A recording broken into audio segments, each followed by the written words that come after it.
Last week, we talked about when you should hire an estate sale company. Well, now that you've decided to hire one, who do you hire?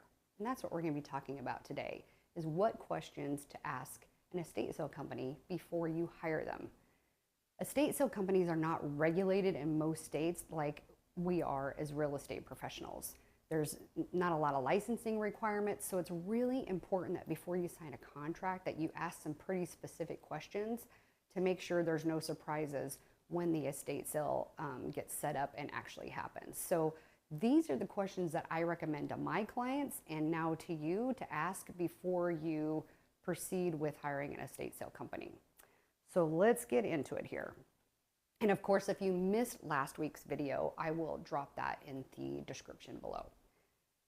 Questions to ask before hiring an estate sale company.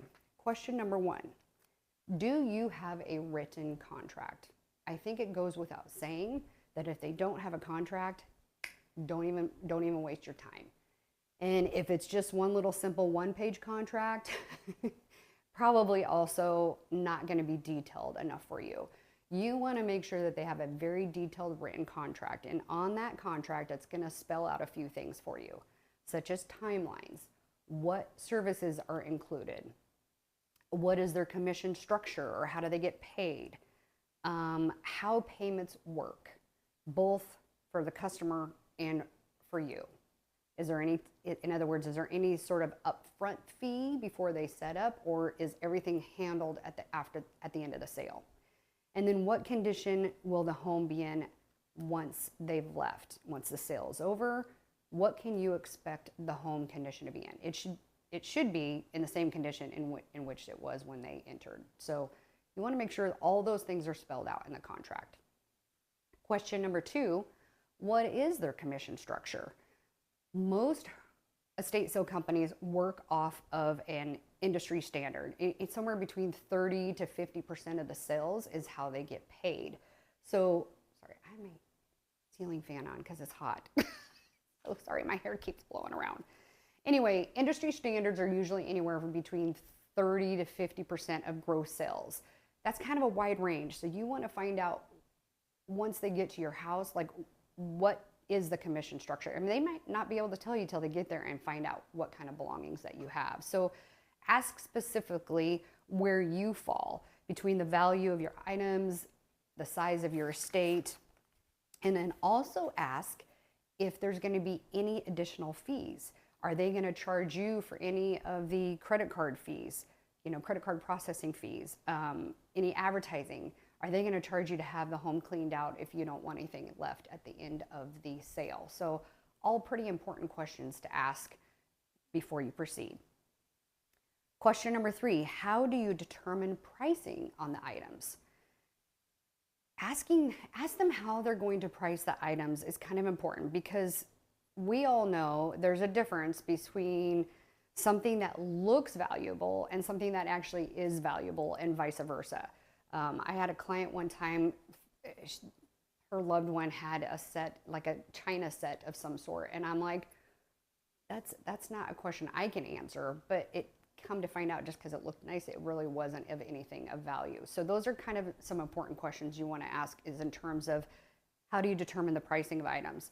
They're going to probably do some research on how to price the furniture, antiques, are there any collectibles or any, and they're going to be able to also price any of the everyday household items as well.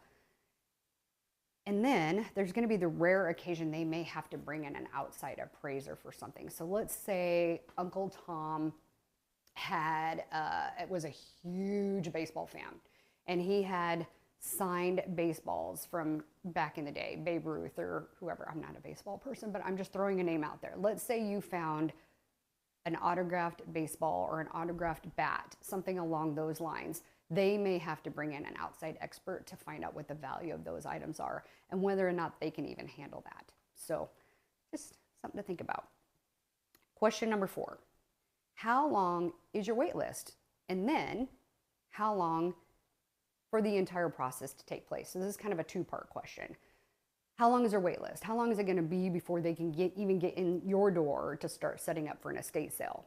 And then once they do show up to set up for the estate sale, how long is that going to take from walking through the property, setting up the sale, pricing everything, the actual sale, and then the clean out of the property. Those are all questions you need to find out how long this whole process is going to take. Because I think if you had watched last week's video, I did say sometimes they're booked out weeks, even months. So you want to know what time frame you're going to be looking at. And then you also want to make sure that they are coordinating with your real estate agent if you already have one in place. You should probably at this point, because most likely you're cleaning out the house to make sure that it goes on the market. It's very rare that you're cleaning out the home after the house has gone under contract. It happens, but it's very rare. So do make sure that you're coordinating your real estate professional and the estate sale company once you hire them. And I did cover that in a video as well.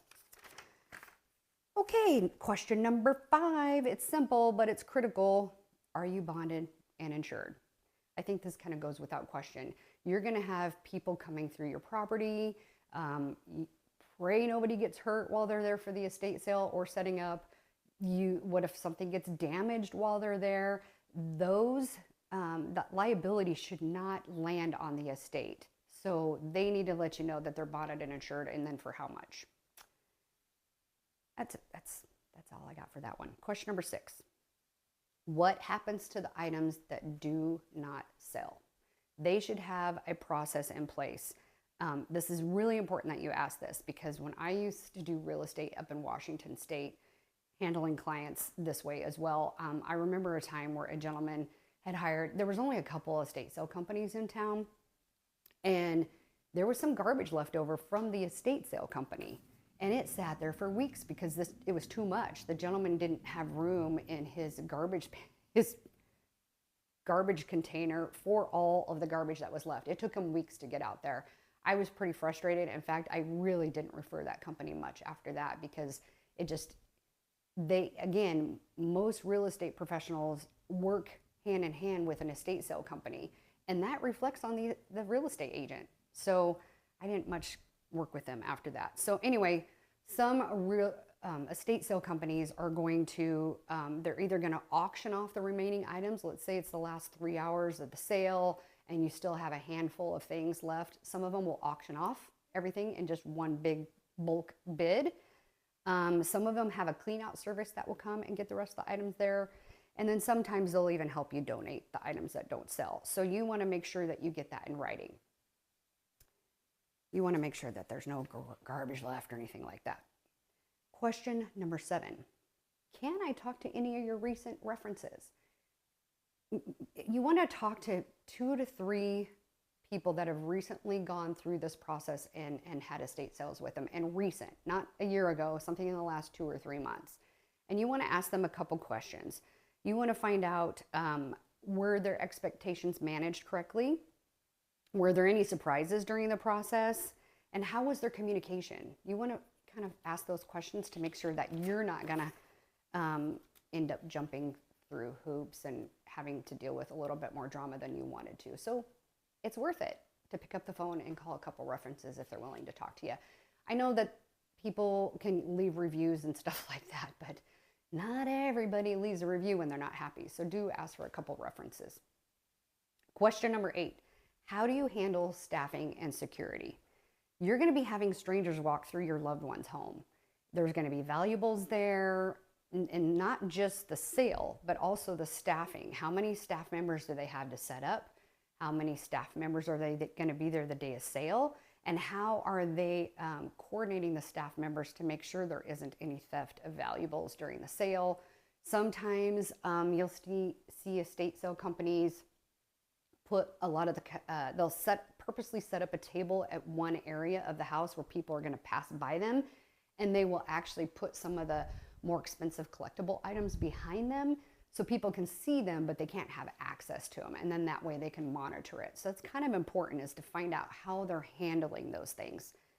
And then you just want to make sure that, again, you're preventing damage, you're preventing damage and theft, excuse me. So you want to make sure that sale's been as run well and organized. You just don't want a lot of chaos there.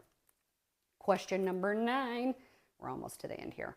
What's your marketing plan? And a great estate sale company is going to have a way of marketing your property, or marketing the estate sale way before it even happens. They might have a mailing list. They might have a big social media following. And in other words, they're not just going to put the signs up at the corners the day of the sale. They should be advertising it way ahead of time. There are estate sale websites that they can advertise on, and then they take pictures and advertise it, the whole shebang. So find out what their policy is. We have a lot of estate sale companies here in the Phoenix metro area. And of course, I haven't spoken to all of them, but they're all going to hopefully follow something very similar, but some of them don't. Some of them just do put a sign on the corner because they're in a community where there's a lot of retirees. But you can't count on that. You need to make sure that it's being advertised, because the more foot traffic that you get through the door due to their advertising will actually obviously end up with more sales for your property and a better outcome. Bonus question: what's your cancellation policy or rescheduling policy? Either one of those. So probate timelines can shift. This question doesn't pertain too much to trustees or executors of a trust. This is more in line with probate. So you can sometimes have a court date that gets shifted. Sometimes you can't get family members here in time for the estate sale, and they're really upset that they didn't get there in time to, look at Aunt Susie's doll collection or whatever it is. So you want to make sure that they have some sort of rescheduling or cancellation policy. And if there is there a dollar amount tied to that?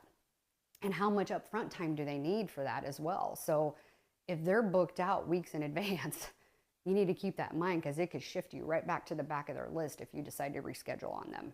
So what's their minimum window for rescheduling and canceling, and is there any fee involved? Asking all these questions up front are really critical for you. It's just to help you make sure that you have a nice, smooth estate sale, and that there's no surprises at the tail end once the sale is underway or has concluded. If you're not sure where to start, or whether you can, or how to go about finding a trusted estate sale company or even a trusted real estate professional, please don't hesitate to reach out. I am here to help connect you. That's what I do. I'm a real estate agent here. I'm happy to connect you with a real estate agent in your area that can help you also navigate to a really trusted estate sale company.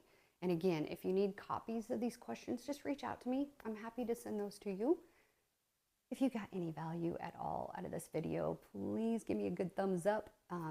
It lets the viewers know that the algorithm is working for you, if that makes sense. The more thumbs up you get, the more it gets in front of people that actually need to see this video. And of course, if you have any questions at all, please drop a comment below. I'd be happy to try to find an answer out for you. Next week, we're going to be talking about, what if you can't find the will? What if there's no will for your loved one's estate? What do you do? So probably be pretty imperative that you tune in for that one. And if you'd like to be reminded of that video dropping, you can subscribe to this channel. I would love that. And then you can also hit the bell, and that'll notify you when that video drops. So until next week, you have a lovely day.